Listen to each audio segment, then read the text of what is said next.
Hello everybody, అందరికీ నమస్కారం. ఈ రోజు వస్తుందని ఐ వాజ్ వెయిటింగ్ తెలుసా. ఈ రోజు వచ్చినప్పుడు నేను ఏం తిని రావాలి, what should my breakfast be of, what should my lunch be of అని ఎంత ప్లాన్ చేసుకొని వచ్చాను. ఎందుకంటే ఆ మనిషిని కలవాలంటే ఇంతకీ ఆయన గురించి ఫస్ట్ చెప్పాలి కదా. Power house of energy is what I feel like. Because ఆయన్ని మాట్లాడిస్తే చాలు, అమ్మ బాబోయ్ నాన్ స్టాప్ ఇంత ఎనర్జీ ఎట్లా ఉంటుంది ఒక మనిషిలో అని అనుకుంటూ ఉంటా. అంత ఎనర్జీని కలవాలి అని అనుకున్నప్పుడు what should I eat and how should I behave అన్న థాట్స్ ఎక్కువైపోతున్నాయి నాకు. Let me take the privilege ఈరోజు మన షోలో ఇన్వైట్ చేయడానికి గెస్ట్గా వచ్చేసారు నాతో పాటు. I have with me Vishwak Sen గారు. హలో, నమస్తే. హలో అండి. ఇంతకు ఏం తినొచ్చారు? కాదు, మీ ఎనర్జీకి మ్యాచ్ అవ్వడానికి కొంచెం ఇంత ఎనర్జీ వచ్చింది. ఏం తినొచ్చారు? జస్ట్ మీరు ఉన్నారు కదా, అదే ఎనర్జీ. విశ్వక్ సేన్ గారు బాగున్నారండి? Good morning, good afternoon. Sorry, మన ఇంట్లో అందరు బాగున్నారా? మీరు బాగున్నారా? సాలిడ్, రాక్ సాలిడ్ అంతా అంతే అంటారా? So all the very best. First of all mechanic Rocky మంచి ప్లాన్ తో వచ్చినట్టున్నారు కదా. ఒక మెకానిక్ అల్లుడు పేరులోంచి మెకానిక్ రాఖీ. సరే, మీ ఫేవరెట్ అర్థమవుతోంది రాఖీ. అటు మెగాస్టార్ ఫ్యాన్స్, ఇటు జూనియర్ ఎన్టీఆర్ గారి ఫ్యాన్స్. అసలు సాలిడ్ ప్లాన్ గా అంత ప్లాన్ వేసిన అంటారు. నేను మీకు అనిపించట్లేదా? మీరు చెప్పినాక బాగుంది. అంటే తిరిగి నాకేసారా, లేకపోతే ప్లాన్ లేదని సైడ్ అవుతుంది? నేను వేయలేదు కానీ బాగుంది ప్లాన్. అంతే అంటారు? బాగుంది. ఏదో ఒకటి మీరు కలిపిన విధానం బాగుంది. Thank you. అసలు మీ ట్రైలర్ రిలీజ్ అయిన తర్వాత కింద కామెంట్స్ చూసుకుంటూ వెళ్తే జూనియర్ ఎన్టీఆర్ ఫ్యాన్స్ మొత్తం అసలు మా అన్న సినిమా, అసలు ఈ సినిమాని లేపి ఎక్కడికో తీసుకెళ్ళాలి, ఆ ఒక బాధ్యతని వాళ్ళ భుజాల మీద వేసుకోవడం అంటారు చూడండి, అసలు అట్లా చేస్తున్నారు ఈ సినిమా కోసం promotion. How do you feel? అంటే it's very good positive feel కదా. నేను ఫ్యాన్ కాబట్టి యాజ్ అ ఫెలో ఫ్యాన్ ఇంకా దిస్ హ్యాస్ బీన్ దేర్. ఇంకా it's been every film thing. ఇంకా అది వస్తూ ఉంది, ఆచారం అనుకోవాలి దాన్ని. ఇంకా మీరు ఇంత సాఫ్ట్గా మాట్లాడితే నాకు ఓకేనా, కరెక్టేనా, రైట్ పొజిషన్లోనే ఉన్నానా అని పిన్ చేసుకోవాలనిపిస్తుంది. లేదు, ఇప్పుడే స్టార్ట్ చేసినాం కదా, ఇప్పుడే అయితే స్టార్ట్. సరే, ఓకే, ఫైన్.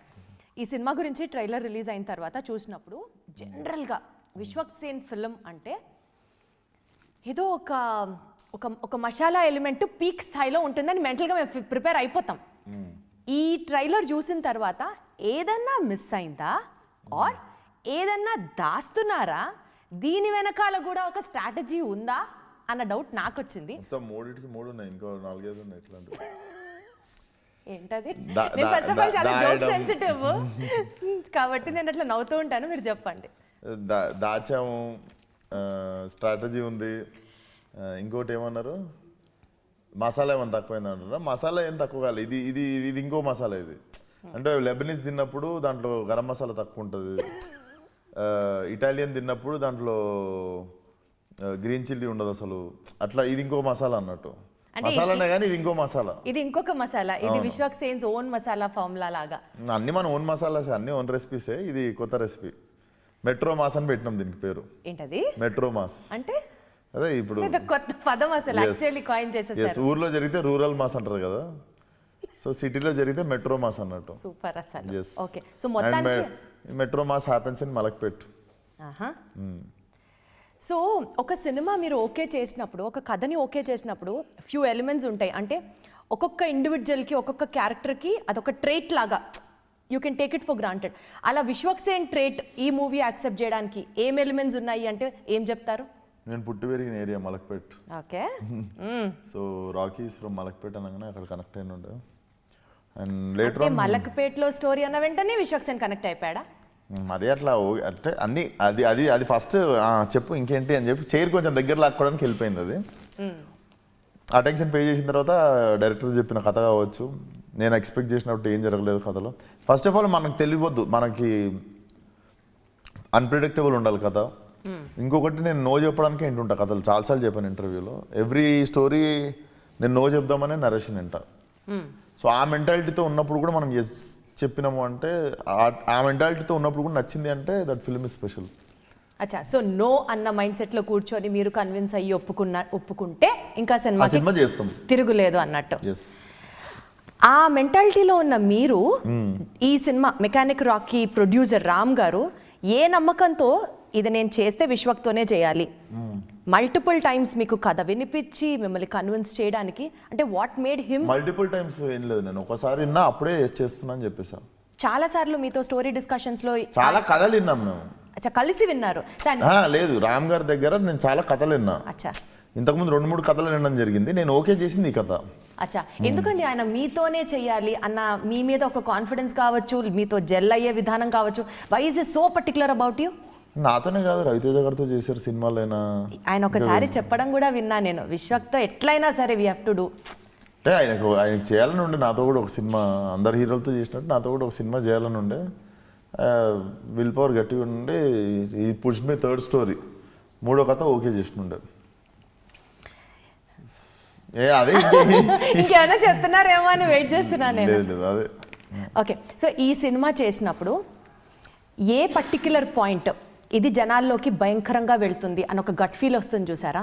ఒక సినిమా ఓకే చెప్పినప్పుడు కానీ ఆ సినిమా షూట్ జర్నీలో కానీ ఇది ఆడియన్స్ దగ్గర నుంచి డెఫినెట్లీ ఒక అప్లాజ్ వస్తుంది మనకి అని ఒక ఫీలింగ్ ఉంటేనే ఒక సినిమా యాక్సెప్ట్ చేస్తాం. పీపుల్ విల్ యాక్సెప్ట్ దిస్ అన్న ఒక point. Film is about one burning problem అన్నట్టు, which will relate to every family. ఇంట్లో నలుగురు బాధితులు అయి ఉండొచ్చు దానికి. ఇంట్లో అట్లీస్ట్ ఇంటికి ఒకరైతే ఉన్నారు. సో అట్లాంటి పాయింట్ ఇది. బట్ ఆ పాయింట్ మనం చెప్పుకోలేం ఇప్పుడు. ఆ బాధితుల లిస్ట్లో మీ ఫ్యామిలీలోంచి కానీ మీరు కానీ ఎప్పుడన్నా ఫేస్ చేశారా? ఏమో నాకైతే మీరు కూడా ఉన్నట్టు అనిపిస్తుంది. అమ్మ బాబోయ్ కానీ అదేంటో చెప్పట్లేదు మీరు. అవును. సో యూజువల్గా మీ సినిమాలు రిలీజ్ అవుతాయి విశ్వ గారు, ఎవరినో ఒకరిని గిల్లి పౌడర్ రాసి వదిలేసి ప్రమోషన్ పేరుతో జనాల్లోకి తీసుకొచ్చి ఒక హైప్ ఇట్లా క్రియేట్ అవుతుంది. అదే మీ ఎనర్జీలో అదే నేను అడగబోతున్నా, ఎవరిని గిల్లలేదేంటి సినిమాలో ఈ సినిమా రిలీజ్ కి అనేదే నా నెక్స్ట్ క్వశ్చన్. చాలా చాలా అవి సైలెంట్ గా రిలీజ్ అయిపోయినాయి కానీ ఇది కొంచెం వైలెంట్ గా ఉంది కదా. గ్యాంగ్స్ ఆఫ్ గోదావరికి అబ్బో అసలు ఏమన్నా ప్రెడిక్షన్, గ్యాంగ్స్ ఆఫ్ గోదావరికి అసలు ఎంత హల్చల్ చేశారు సోషల్ మీడియా అంతా. గ్యాంగ్స్ ఆఫ్ విశ్వక్ నడిచారు రోడ్ల మీద, మీకు తెలీదు ఆ విషయం? ఏ గిల్లని అంటున్నారు, ఎవరు గిల్లా అని? గిల్లడం ఇన్ ద సెన్స్ ఒక బజ్ క్రియేట్ చేయడంలో మీరు తోపులు. మీరు వినాలనుకుంటున్నారు అందుకనే మీరు ఇంకా ఇలా నా చేతే చెప్పిస్తున్నారు, నాకు అర్థమైంది. నాకు మీది అదే గుర్తొస్తుంది మీ వాయిస్ ఏంటంటే. ఏది? అవునా నిజమా అంటుంటారు కదా మీరు. సరే చెప్పండి ఇంతకి, అంటే ఏ ఇంటర్వ్యూతోనే తెచ్చుకుందాం అనుకుంటున్నా బస్సు. నాకే వేసారా? లేదు నిజంగా, ఇది ఫస్ట్ ఇంటర్వ్యూ కదా, కెమెరామెన్ అందరు ఫస్ట్ ఇంటర్వ్యూ కదండి ఇదే ఫస్ట్. ఈ రోజే కూర్చున్నా ప్రమోషన్కి. అసలు బిగినింగే మీరు ఏం తినిచ్చారు మాత్రం అడుగుతాను నేను లాస్ట్లో. సరే సినిమా గురించి మాట్లాడితే, ఈ సినిమాలో మీరు చిన్నప్పటి నుంచి కమిడియన్గా సునీల్ గారిని చూసి ఆయన సినిమాలను ఎంజాయ్ చేసి ఇట్లా వచ్చుంటారు కదా డెఫినెట్లీ. ఈ మూవీలో విలన్ ఇట్ సెల్ఫ్ సునీల్ గారు, మాకు అర్థమైంది దాని ప్రకారం. సో ఒక్కరు లేరు విలన్, రోడీస్ రఘు ఉన్నాడు. సో నేను కథినప్పుడు నాకు డైరెక్ట్ కనిపించనుండే మన రోడీస్ రఘు ఆ క్యారెక్టర్లో. And he is a Telugu guy. And నాకు మెయిన్ కథినంగానే నాకు రెగ్యులర్గా మనం చూసే ప్యాటర్న్లో, అంటే ఎప్పుడు చూసే పోలీస్ ఆఫీసర్ ఒకరు ఉండొద్దు, ఎప్పుడు చూసే ఒక విలన్ ఒకరు ఉండొద్దు అన్న మైండ్ సెట్లో ఉండే. అండ్ మేము సునీల్ గారు అని డిసైడ్ అయినప్పటికీ ఇంకా అప్పటికి పుష్ప కూడా రిలీజ్ కాలేదు. ఈ సినిమా 2.5 years బ్యాక్ అప్పుడు లాక్ చేసిన. అప్పుడు నేను పుష్ప చూడలేదు, మేము ఎవరం కూడా చేస్తున్నారని తెలుసు. కానీ అప్పుడు మాకు కూడా సునీల్ గారిని విలన్గా రోడీస్ రఘుని ఒక క్యారెక్టర్లో ఇట్లా అనుకొని ప్లాన్ చేసుకునే చేస్తుండే to get a new tone to the film. So ఇప్పుడు మీరు చెప్పిన దాని ప్రకారం ఏది రెగ్యులర్గా ఉంటే నచ్చదు, ప్రతిదీ నో అన్న మైండ్ సెట్తోనే నేను వినడం స్టార్ట్ చేస్తాను. ఈ ఫీచర్స్ అన్ని చూస్తుంటే అమ్మో మీరు ఒక సినిమా యాక్సెప్ట్ చేయాలంటే ఎంత రీసెర్చ్ చేస్తారో, ఎన్ని ఎఫర్ట్స్ పెడతారో అని అనిపిస్తుంది. బట్ సీన్ కట్ చేస్తే చేయాలి రీసెర్చ్. నేను ఈజీగా చేస్తున్నా చెప్తా అంతే. సరే కానీ మీరు అది ఎస్ ఆర్ నో చెప్పడంలోనే మీ మైండ్ లో బోల్డ్ అంత మేధో మదనం జరుగుతుంది కదా. మజా వచ్చింది, మజా రాలేదు. మజా వచ్చిందంటే ఎస్ చెప్తాం. అదేనా మెయిన్ గా మీ సీక్రెట్? ఎందుకంటే 1 year లో this is your 3rd film and ఇంకా చాలా ఫిల్మ్స్ ఆన్ సెట్స్ ఉన్నాయి అండ్ ఇంకా మీరు వింటున్నారు, ప్రాజెక్ట్స్ ఓకే చేస్తున్నారు. ఇప్పుడు ఎట్లుందంటే టాలీవుడ్ మొత్తంలో మోస్ట్ బిజియెస్ట్ స్టార్ ఎవరు ఉన్నారంటే ఇట్ ఇస్ విశ్వక్ అనేటట్టు ఉన్నారు అందరు. చాలా సినిమాలు చేస్తున్నారు. అంటే ఇది మోడెస్టీ, యువర్ హంబుల్నెస్, నిజాన్ని ఒప్పుకోకపోవడం, ఇతరులు పొగుడుతుంటే వినాలనుకోవడం, ఇలా ఏమన్నా ఉండొచ్చు గాక. But to be very honest, ఎక్కువ సినిమాలు చేసే స్టార్స్ లో పోనీ to sound it this way సరే ఓకే మీరు కూడా చేస్తున్నారు, సౌండ్స్ బెటర్ కదా. సో స్పీడ్గా చేస్తూ ఉంటే డెసిషన్ మేకింగ్ టఫ్ అనిపించదా? ఆర్ ఇన్ని సినిమాలు చెయ్యాలి, whether whatever is the result, నేను ఆడియన్స్లోకి వెళ్ళాలి is your focus? What is your ideology towards this? First of all నేను స్పీడ్గా చేయలేదు. ఈ సినిమా ఓకే చేసి 2 years అవుతుంది. నేను నెక్స్ట్ షూటింగ్ చేస్తున్న లైలా ఓకే చేసి 2 years అవుతుంది. సో మేము ఓకే చెప్పిన తర్వాత దాని మీద అన్ని రకాలుగా వర్క్ చేసుకొని ప్రీ ప్రొడక్షన్ 1.5 year అవుతుంది ప్రతి సినిమాది. సో అవి రెడీ అయ్యి ఉన్నప్పుడు షూటింగ్కి వెళ్తున్నాం. బట్ ఖాళీ అంటే మ్యాక్సిమం టైం ఈ ప్రిపరేషన్లో పెడుతున్నాం కాబట్టి ఎక్కువ స్టోరీలు రెడీ అవుతున్నాయి. అలా కలిసి వస్తున్నాయి అంటారు. కలిసి ఏం చేయకుండా ఛాన్సులు వస్తే కలిసి వచ్చినట్టు. నేను అంటుంది వీఆర్ వర్కింగ్ ఆన్ స్క్రిప్ట్స్. మేము అంటే మ్యాక్సిమం టైం పనిచేస్తున్నాం కాబట్టి ఎక్కువ కథలు రెడీ అవుతున్నాయి. అంటే మ్యాక్సిమం టైం అంటే రఫ్గా మాట్లాడుకుందాం అండి. ఇంతే, తినడం పడుకోవడం ఈ పని చేసుకోవడం, ఐదర్ సినిమా షూటింగ్ చేయడం లేదా నెక్స్ట్ సినిమా సిట్టింగ్లో కూర్చోవడం. సో ఇంకా ఫ్రెండ్స్ ఉంటారు ఫ్రెండ్స్ ఎందుకు ఉంటారు, ఆ లైఫ్ కూడా ఉంది. సో ఉంటారు. ఎంజాయ్ అక్కడ చేస్తున్నారా? కూడా ఇదే ఉంటుంది. అక్కడ కూడా సినిమా గురించి అక్కడ కూడా సినిమా గురించే ఉంటుంది. చాలా మంది బోర్ ఫీల్ అవుతారు నాతో అందుకే. ఎందుకంటే నేను కూర్చుంటే అంటే చాలా మంది ప్లీజ్ కొంచెంసేపు సినిమా గురించి మాట్లాడుకుంటూ ఉండేవాళ్ళం అని అంటుంటారు. అండ్ నా చైల్డ్హుడ్ ఫ్రెండ్స్ ఏమో వాళ్ళు ఎట్లా అంటే వాళ్ళు ఇంట్లో గోడలు లెక్క అయిపోయారు అన్నట్టు. వీడు వాగుతాడు, మనం చెప్పిన ఆపడు, సో ఈనాలు తప్పదు అని చెప్పి అని అంటుంటారు అంతే. కాకపోతే నేను సినిమా గురించే మాట్లాడుతుంటాను. వాళ్ళతో కూడా సినిమా సంబంధం లేకపోయినా వాళ్ళతో కూడా సినిమా గురించి వాళ్ళకి ఎట్లా అయిపోయిందంటే చెవిటోడు చెవులు శంఖం అన్నట్టు. ఇంకా వాళ్ళు అవును మామ, రైట్ మామ, కరెక్ట్ మామ, బాగుంటుంది మామ అట్లా అనుకుంటా వాళ్ళు అట్లా అలవాటు అయిపోవడం. ఇంకా టేబుల్లో సగం మంది మా చైల్డ్హుడ్ ఫ్రెండ్స్ ఉంటే సగం మంది సినిమా వాళ్ళు ఉంటారు. ఏదైనా నెక్స్ట్ సినిమా డైరెక్టర్లో, ప్రజెంట్ సినిమా డైరెక్టరు, సంవత్సరం తర్వాత చేయబోతున్న డైరెక్టర్ ఎవరో ఒకరు ఉంటారు. అదే ఉంటుంది. అంటే పార్టీ చేసినా కూడా అదే ఉంటుంది, which is not good actually. కొంచెం పాజులు ఇస్తుండాలి. But I get only pause when I travel out of India దాటి వెళ్ళినప్పుడే ఈ సినిమా అనే దాని గురించి పాజ్ ఉంటుంది. అది ఎన్నాళ్ళకి ఒకసారి వెళ్తుంటారు? 10 years ఒకసారి, 10 years ఒకసారి. కరెక్ట్ చెప్పారు. మ్యాక్సిమం అట్లనే ఉంది. ఇయర్లీ 1-2 times అవుతుంది నాది. అది కూడా 5-6 days హాలిడే. యూరోప్కి పోవాలి అట్లా 4 nights పోరు. మనం యూరోప్ పోతే కూడా ఈబిజా 2 nights, బార్సిలోనా 2 nights, ఎయిర్పోర్ట్లో 2 nights. అంటే ట్రావెలింగ్ ఎంత ఉన్నానో ఎయిర్పోర్ట్లో కూడా అంతేసేపు ఉన్నా. నాకు అర్థమవుతుంది. అంటే ఇప్పుడు నాకు అనిపించింది ఏంటంటే పని రాక్షసుల గురించి విన్నాము, ఇప్పుడు చూస్తున్నాము, అంతే తేడా. ఎగ్జాక్ట్లీ. తగ్గించుకోవాలి, నేను అది ట్రై చేస్తున్నా. మేబీ అదే మీ సక్సెస్ సీక్రెట్ కూడా కావచ్చు కూడా. కానీ అన్నిటితో పాటు కొంచెం వేరే కలర్స్ కూడా ఉండాలి. వర్క్ లైఫ్ బ్యాలెన్స్ చేసుకోవాలి కొంచెం. వర్క్ లైఫ్ బ్యాలెన్స్ గురించి నాకు తెలియదు కానీ విశ్వక్ గారు, మీ గురించి ఇండస్ట్రీలో ఒక గుడ్ థింగ్ ఏంటంటే చిన్న సినిమాల్లో రిలీజ్ అవుతుంటే, ఫంక్షన్స్ జరుగుతుంటే మ్యాక్సిమం గెస్ట్గా ఎవరు వెళ్తారు అంటే it is Vishwak again. Maybe అది మీ మంచితనం, వాళ్ళని సపోర్ట్ చేయాలి అనుకుంటారో, or you have friends, or to just ఒక గెస్చర్ ఆఫ్ కైండ్నెస్ లా వెళ్తారో తెలియదు కానీ అది నేను నో చాలాసార్లు విన్నా అన్నట్టు. In the early stage of my career నేను అడగడానికి వెళ్ళినప్పుడు నేను నో విన్నా చాలాసార్లు. అడగచ్చా ఎక్స్పీరియన్సెస్? అడగడానికి ఏం లేదు. ఇప్పుడు అందరు కుదరాలి కదా ఆ టైంకి. People will have their multiple reasons. So నేను నో విన్నా కదా, నాకు నో చెప్పడానికే సిచ్యువేషన్స్ గుర్తొస్తుంటాయి. సో నాకు కనిపించి అడిగేస్తే మొమాటానికి ఓకే అనిస్తుంటా. సో మిమ్మల్ని కన్విన్స్ చేయడం ఈజీ అయితే ఏదైనా అడిగితే నో అని చెప్పరన్నమాట. అందుకే కనిపించకుండా తిరుగుతున్నాయి మధ్య. ఎందుకంటే కళ్ళ ముందుకు వచ్చి అడిగితే ఓకే అనేస్తా. సో అందుకే కనిపించకుండా తిరుగుతున్నాయి మధ్య. బట్ అదర్వైజ్ ఆల్సో చిన్న సినిమాల్ని సపోర్ట్ చేయాలి అన్న ఒక ఇంటెన్షన్ లేకపోతే you just can't do it always కదండి. దిల్ రాజు గారు ఒక మాట చెప్తారు, ఇండస్ట్రీలో స్టార్స్ ఉన్నది యంగ్స్టర్స్కి ఆర్ ఫ్రెషర్స్కి సపోర్ట్ చేయడానికి కాదు, it's individuals own battle always, you have to do it in your own way అని. మీరు ఏకీభవిస్తారా దానికి? ఆబ్వియస్లీ ఇప్పుడు నాకు కుదిరింది, ఒక్కొక్కసారి కుదిరింది, ఒక్కొక్కసారి కుదరలేదు. లాంచ్ చేసుకోవడం అనేది బిగినింగ్ నా ఎర్లీ స్టేజ్లో సపోర్ట్ చేయడం అనేది. ఇప్పుడు నాకు మోషన్ పోస్ట్ ఉంది, ఫలక్నామా దాస్ మోషన్ పోస్టర్. దానికి ముందు నేను పూరి గారిని 2-3 సార్లు సెట్కి వెళ్ళి కలవడము, ఒకసారి ఏడీలాగా జాయిన్ అయిదామని ఒకసారి కలిసినుండే, ఒకసారి షూటింగ్ చూడడానికి పోయి కలిసినుండే. సో అన్నిసార్లు అనిపించేసరికి ఎవడేడు అన్న ఒక ఫేస్ ఒకటి నోట్ డౌన్ అయి ఉంటుంది కదా. ఆ లీనియన్స్తో పోయి మోషన్ పోస్టర్ ఒకటి రిలీజ్ చేయించుకున్నా, ఫలక్నామా దాస్ది. సో మోషన్ పోస్టర్ రిలీజ్ అయినాక క్వాలిటీ ఆఫ్ వర్క్ బాగుంటుందేమో అని మోషన్ పోస్టర్ నుండి అర్థమైన ఉండే కొంతమందికి. నెక్స్ట్ టీజర్ రిలీజ్ అయినాక ట్రైలర్ వెంకటేష్ గారు టీజర్ నేనే రిలీజ్ చేసుకున్నాం. అడిగా కొంతమందిని అడిగితే అవ్వలేదు.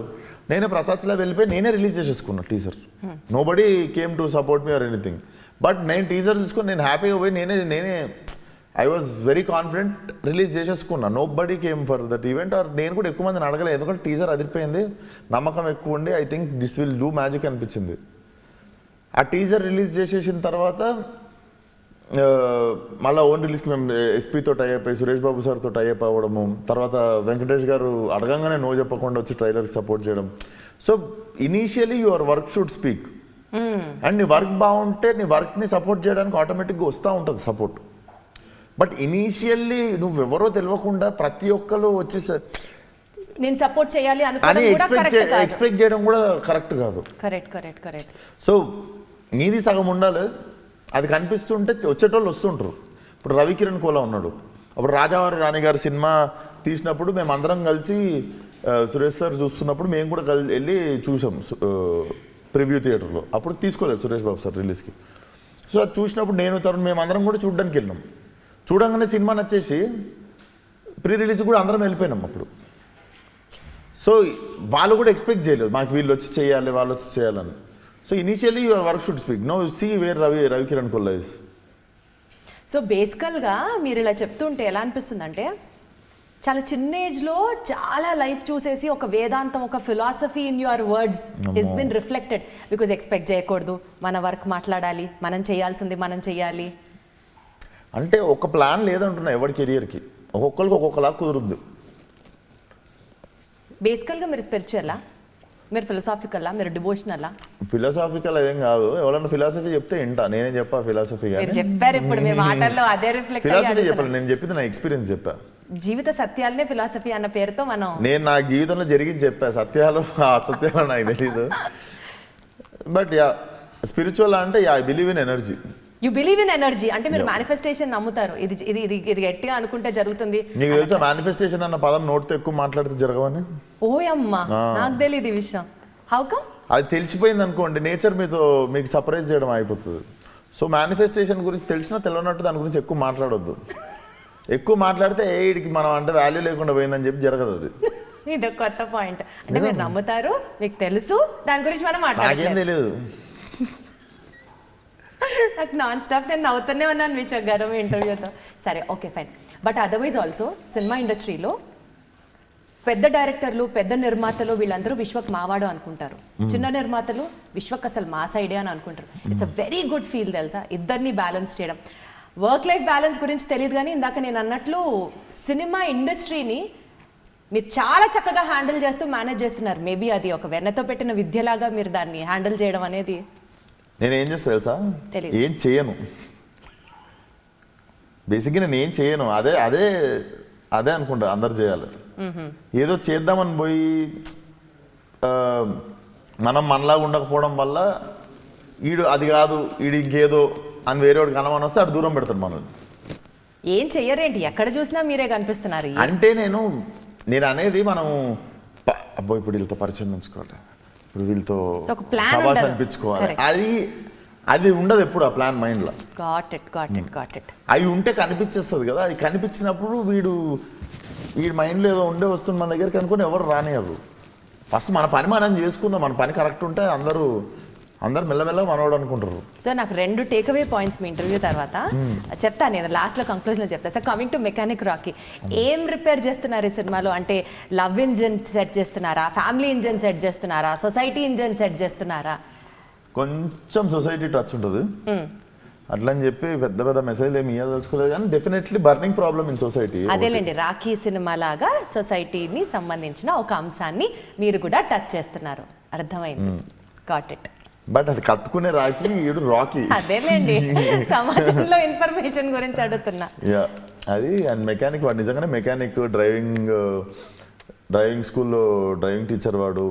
అండ్ వాడి పేరు అసలు పేరు రాకేష్, ఇంకా గట్టిగా అడిగితే వాడి ఫుల్ నేమ్ నగుమోము రాకేష్. సో వాళ్ళ డాడీ అంత సాడ్ పేరు పెట్టిండని వాడే రాకీ అని చెప్పుకొని తిరుగుతుంటాడు. ట్రైలర్ చూసినప్పుడు అందులో కొన్ని డైలాగ్స్ అసలు ఒక లెవెల్లో పగిలిపోతుంది అన్న డైలాగ్, అసలు అలాంటివి 2-3 డైలాగ్స్ ట్రైలర్లో వినడం జరిగింది. ఏవి పగిలిపోతుంది అన్న ట్రైలర్లో డైలాగ్ అది ఏది చెప్పండి. పూర్తిగా అంత ఫ్లూయెంట్గా నేను చెప్పలేను. ఒక ఫైటింగ్ సీన్ స్టార్టింగ్లో మీరు గోల్ అయిపోతుంది అంట, పగిలిపోతుంది was like what I got registered as. మీరు చూడలేదా నేను ట్రైలర్? చూసా 100% పగిలిపోతుంది అని లేదు ట్రైలర్ లో. అవునా? సరే, నేను ఇంటర్వ్యూ అయిపోయిన తర్వాత మీకు చూపించి మరి కన్ఫర్మ్ చేస్తే కానీ ఇప్పుడు నేనే సాటిస్ఫై అవ్వను ఫస్ట్. సో నేను ఎందుకు అడిగానంటే యూజువలీ సినిమాలు ఏ సర్టిఫికేట్ రావడమో లేకపోతే U/A ఉండడమో ఇట్లా మీ సినిమాలకు సంబంధించి కొంత నడుస్తూ ఉంటుంది. ఈ మనకి ఎవ్రీ ఆల్టర్నేట్ ఫిలిం అట్లా కొంచెం వైలెన్స్ ఎక్కువ అవుతుంటుంది అప్పుడు. అదే కదా, ఈ సినిమాలో నేను స్పెసిఫిక్గా ఈ క్వశ్చన్ అడగడానికి కూడా అమ్మా ఇందులో కూడా ఈ డైలాగులు ఉన్నాయా? సరే, అయితే ఈ సినిమా ఎటు ఫోకస్ అవుతుంది? దీంట్లో ఏం డైలాగులు ఉన్నాయి? ఏం లేదండి, నార్మల్. మాకు 13+ మా సినిమా. 13+. సూపర్. అంటే వైలెన్స్ ఎక్కువ ఉంటుందా, ఫైటింగ్ ఎక్కువ? 7th క్లాస్ నుండి రావచ్చు పిల్లలు. అదే అంటున్నా నేను, 13+ అంటే ఇంకెవరైనా ఎవరైనా రావచ్చు, పిల్లలు పెద్దలు అందరు కలిసి రావచ్చు. It's very clean family entertainer and I think everybody should be aware of one problem which is happening right away. అది ఉంది సినిమాలో. ఆ ప్రాబ్లం గురించి అయితే చెప్పట్లేదు, సినిమా చూసే వరకు వెయిట్ అది చెప్తే నాకు ప్రాబ్లం అవుతుంది రిలీజ్కి.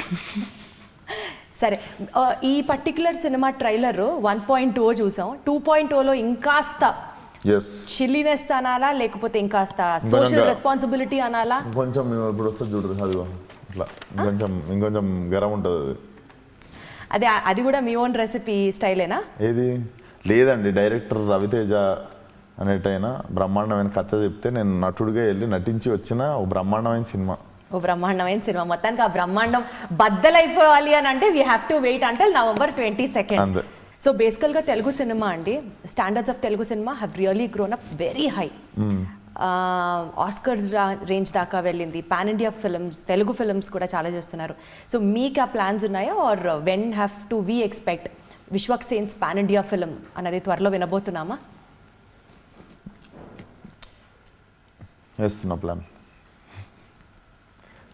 చెప్తా అవ్వగానే, ప్లాన్ అవ్వగానే చెప్తా. So it's in the way అని చెప్పాలా? అయితే ఆబ్వియస్లీ ఆన్ ద వేనే ఉంటుంది. అది ఎంత జల్దీ ఎంత లేట్ అన్నది తెలియదు. అంటే నేను మరి అంత తుత్తరేం లేదు ఇప్పుడు. మెల్లగా మంచిగా పగడబందిగా ప్లాన్ చేసుకొని వస్తా. ఓకే. మనకి తెలుగు అభిమానులు ఉన్నారు, మంచిగా తెలుగు వాళ్ళందరూ ఇప్పుడు సాలిడ్గా చూసుకుంటారు మనల్ని. సో ఇప్పుడు పవర్ అండ్ ఇంప్లిమెంటేషన్ ఈక్వల్గా పెట్టుకొని కన్సిస్టెన్సీ మెయింటైన్ చేసుకుంటూ I want to take it slow and ఉన్నది ఖరాబ్ చేసుకోవద్దు, మెల్లగా. అసలు what is your favourite genre అండి? Comedy, action, romance, message oriented films? So దాన్ని బట్టి ఆ పాన్ ఇండియా మూవీ అలా ఉంటుంది అని కనీసం ఊహించుకుంటూ. జానర్ నాకు అన్ని జానర్లు ఆ జానర్లో పర్ఫెక్ట్గా ఉంటే ఇష్టము. బట్ దేంట్లోనైనా I'm like very big fan of drama. So drama అనేది మీ డ్రామా ఉంటేనే కామెడీ అయినా, ఒక హారర్ అయినా, గ్యాంగ్స్టర్ ఫిల్మ్ అయినా, రొమాన్స్ అయినా, అన్నిట్లో డ్రామానే ఉంటుంది మన జీవితాల్లో అయినా. పక్కనోడి గురించి ఎప్పుడు మాట్లాడుకుంటాం అంటే ఆ లైఫ్లో కొంచెం డ్రామాటిక్ జరుగుతున్నప్పుడే మనకి మాట్లాడుకోవడం ఎలిఫెంట్ ఇయర్స్ అయిపోతాయి. సినిమా కూడా అంత ఎంత డ్రామాటిక్ ఉంటే అంత అటెన్షన్ పే చేస్తాం. So drama should be strong in any genre. So నాకు పర్టికులర్ వన్ జానర్ అని ఉండదు. హారర్ ఒక్కటి ఎక్కదు. చాలాసార్లు భయపడదామని పోయినుండే థియేటర్కి. మీకు అసలు భయం ఉందా దెయ్యాల సినిమాలు చూడాలి కానీ, రాత్రిపూట ట్రావెల్ చేయడాలు కానీ? చాలా స్కూల్ ఉన్నప్పుడు అయితే శ్మశానాలకు పోయి నువ్వు ఎక్కువసేపు ఉంటావు, నేను ఎక్కువసేపు ఉంటావు, చూసుకుందాం రా అది ఇది అని చెప్పి ఫ్రెండ్స్ని వదిలేసి పారిపోడు, అవన్నీ చేస్తుండే. సో అదొక్కటి ఫ్యాక్టర్. హారర్ సినిమాలకు కూడా పోయి అందరూ అసలు అరే కాంజ్యూరింగ్ రా అస్సలు అదే అని పోతే ఏముంది అనుకొని వస్తుండే బయటికి. మన లాస్ట్ ఇన్సిడియస్ 2 or 3 అది పార్ట్. అదైతే లాస్ట్లో నేను స్టోరీ పెట్టాను ఇన్స్టాగ్రామ్లో, వెరీ గుడ్ ఫ్యామిలీ ఎంటర్టైనర్ అని చెప్పి బయటకు వచ్చాను. లాస్ట్లో అందరూ భయపెట్టడం సామాన్యమైన విషయం. అసలు మనుషులే భయపడతారండి, మనుషులే డేంజర్. మనుషుల్ని చూసి భయపడాలి. మనుషులే డేంజర్, దెయ్యాలు ఏం లేవు. దెయ్యాల గురించి చచ్చిపోయినట్టు రికార్డులు అసలు లేదు. దెయ్యాలు ఎవ్వరు చంపలేదు. మనం దేన్నో పొగనో గేన్నో చూసుకో అనుకుంటాం అంతే. బేసికల్గా విశ్వక్ గారు ఒక వేదాంతమైన ఒక ఇంటర్వ్యూ ఒకటి త్వరలో ప్లాన్ చేద్దాం విశ్వక్ గారు. చాలా ఫిలసాఫికల్ పాయింట్స్, అసలు మీకు తెలియని ఒక యాంగిల్లో ఒక ఫిలాసఫీ అట్లా ఉంది. మీకు అసలు తెలుస్తుందో తెలియట్లేదు. సరే ఈ ఇంటర్వ్యూకి బ్యాక్గ్రౌండ్ స్కోర్ మరి అదే పెట్టండి, అదేదో ఉంటుంది కదా, అదేదో భక్తి ఛానల్ వస్తుంటుంది, ఆ బీజిఎం పెట్టి రిలీజ్ చేయండి. సరే ఓకే ఫైన్. ఈ సినిమా గురించి మాట్లాడితే ఇద్దరు heroines Meenakshi and Shraddha. So వీళ్ళిద్దరిలో మీరు డిప్లొమాటిక్ ఆన్సర్ కాదు, చూజ్ వన్ హూస్ బెస్ట్ అంటే వాట్ వుడ్ యూ సే. దాని తర్వాత ఇంకొక క్లిష్టమైన క్వశ్చన్ అడుగుతాను, చాలా క్లిష్టమైన క్వశ్చన్. అది మీరు అన్నారు నేను కాదు అని అంటారా? సరే ఓకే. ఆ క్లిష్టమైన క్వశ్చన్ అడగదు అంటే ఈ క్వశ్చన్కి ఆన్సర్ చెప్తా. చెప్పండి. కాదు చాలాసేపు అయినట్టు. ఇదే లాస్ట్, ఇంకా దీంతోనే వీఆర్ క్లోజింగ్. ఏంటి ఆ క్లిష్టమైన క్వశ్చన్ ఎస్కేప్ చేయడానికి కదా, నాకు అర్థమైంది. సో ఈ ఇద్దరిలో మీ ఆన్సర్ కోసమే వెయిటింగ్. నాకు తెలుసు ఎవరిద్దరిలో? మీనాక్షి అండ్ శ్రద్ధ. ఆన్సర్ చెప్పడానికి ఇష్టపడట్లేదు మీరు, అందుకనే. హూస్ ద బెస్ట్ అంటే నాకు యాక్టింగ్ ఇద్దరు రెండు కళ్ళు లాంటి ఏ కంటి మీద పొడుచుకోమంటారు చెప్పండి. పడవద్దు, మీరంత కష్టపడద్దు. బట్ ఇద్దరు పాత్ర సినిమాలో కూడా ఈక్వల్గా ఇంపార్టెంట్గా ఉందా, or just not like definitely on par ఉంటాయి రెండు క్యారెక్టర్లు, ఒకదానికి మించి ఒకటి. అండ్ డెఫినెట్లీ సినిమా జస్ట్ నా మీద డ్రైవ్ అయ్యే cinema, just Rocky driven film కూడా కాదు. పాత్రలన్నిటికీ చాలా ఇంపార్టెన్స్ ఉన్న సినిమా. అండ్ డెఫినెట్లీ చాలా టైం తర్వాత మీరు ఒక రష్ ఫీల్ అవుతారు. అవునా? Second half wonderful. Will rush in your. So next ఆ క్లిష్టమైన క్వశ్చన్ అడగనా, ఆపేసేనా? అడగండి. ఏంటండి అలా అంటారు? ఒక్కసారి అడిగితే అందరికీ కూడా అవకాశం ఇవ్వాలి కదా. అడగండి. సరే ఓకే ఫైన్. సో మూవీకి నేను ఎనర్జీస్ అన్నా కదా, ఇదే సెన్స్ చేస్తాను నేను ఎనర్జీ అంటే. మీరు ఏమనుకుంటున్నారు చెప్పండి, ఆ క్లిష్టమైన క్వశ్చన్. ఏం లేదు, Mechanic Rocky 22nd release. So Mechanic Rocky cinema super success అవ్వాలి, అండ్ అలాగే may all the power be with you and reach heights. మీరు Bhakti channel background score okay? సరే, okay, wishing you good luck అండి. Thank you so much Vishwak garu. Thank you so much. Wonderful meeting. Thank you so much.